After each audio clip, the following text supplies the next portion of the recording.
हरिद्वार से अगली खबर आपको बता देते हैं, जहां अर्ध कुंभ की तैयारियां तेज हो गई हैं। कार्यों की रफ्तार बढ़ाए जाने पर फोकस हो रहा है। कुंभ क्षेत्र से लेकर शासन स्तर तक कवायद तेज हो गई है। भव्य और दिव्य कुंभ के आयोजन पर जोर दिया जा रहा है। तो अर्ध कुंभ की तैयारियों में प्रशासन जुट गया है। तैयारियों में तेजी देखी जा रही है। कुंभ क्षेत्र से लेकर शासन स्तर तक कवायद तेज हो गई है। आइए जानकारी लेते हैं क्या कुछ तैयारियां चल रही हैं अर्ध कुंभ को लेकर और कहां तक जो निर्णय है, क्योंकि देखिए व्यवस्थाएं दुरुस्त हों, किसी भी तरह की कोई दिक्कत नहीं हो, सुरक्षा के मापदंडों पर ध्यान दिया जाएगा और तकनीक का भी इस्तेमाल किया जाएगा। क्या कुछ तैयारियां चल रही हैं, मेरे सहयोगी सोनू हमें जानकारी दे देंगे। सोनू, तैयारियां तेज, अर्ध कुंभ को लेकर रफ्तार बढ़ाने की बात कही जा रही है। देखिए पारुल, जो कुंभ क्षेत्र है हरिद्वार से लेकर देवप्रयाग तक का एरिया है।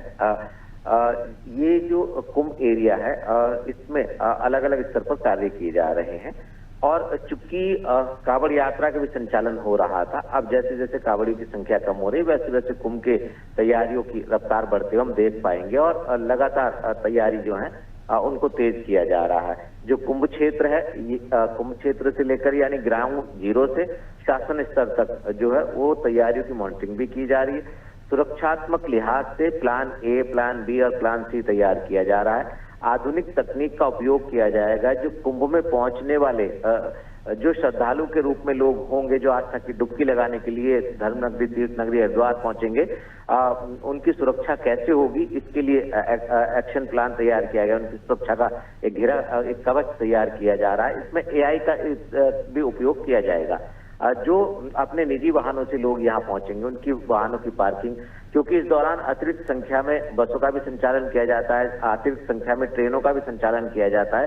तो ऐसे में लोगों की आवाजाही कैसे सुरक्षित हो, कैसे लोग पहुंच सकें और इसके साथ साथ जो गंगा किनारे स्नान घाट हैं उनका सौंदर्यीकरण किया जा रहा है। कुछ ऐसे कार्य हैं जिनको अस्थायी तौर पर किया जाना है, कुछ ऐसे कार्य हैं जिनको स्थायी रूप से किया जाना है।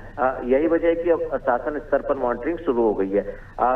जो मुख्य सचिव हैं वो ग्राउंड जीरो का भी जायजा ले चुके हैं और अब मॉनिटरिंग लगातार कर रहे हैं। तो ऐसे में आने वाले समय में जो कुंभ से संबंधित अलग अलग तैयारी है, बड़ी संख्या में जो लोग एक श्रद्धालु के रूप में हरिद्वार का रुख करने वाले हैं उनकी सुरक्षा के लिहाज से और खास तौर पे ये जो आयोजन है कुंभ का भव्य और दिव्य बनाने के लिहाज से और अभी तक के जो कुंभ और अर्धकुंभ आयोजित हुए उनके अनुभव के आधार पर रणनीति तैयार की जा रही है और आने वाले समय में जो कुंभ से संबंधित तैयारी इनकी रफ्तार और बढ़ते हुए हम देख पाएंगे। पारुल, बिल्कुल देखना होगा आगे जो तैयारियां हैं वो कब तक पूरी होती हैं, क्योंकि रफ्तार के लिए कहा गया है कि अब जल्दी करना होगा काम।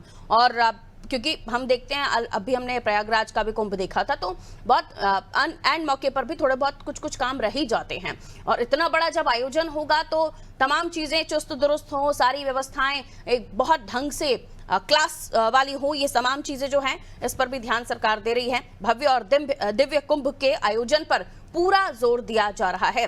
लौटूंगे सुनू अगली खबर पर आपसे जानकारी लेंगे।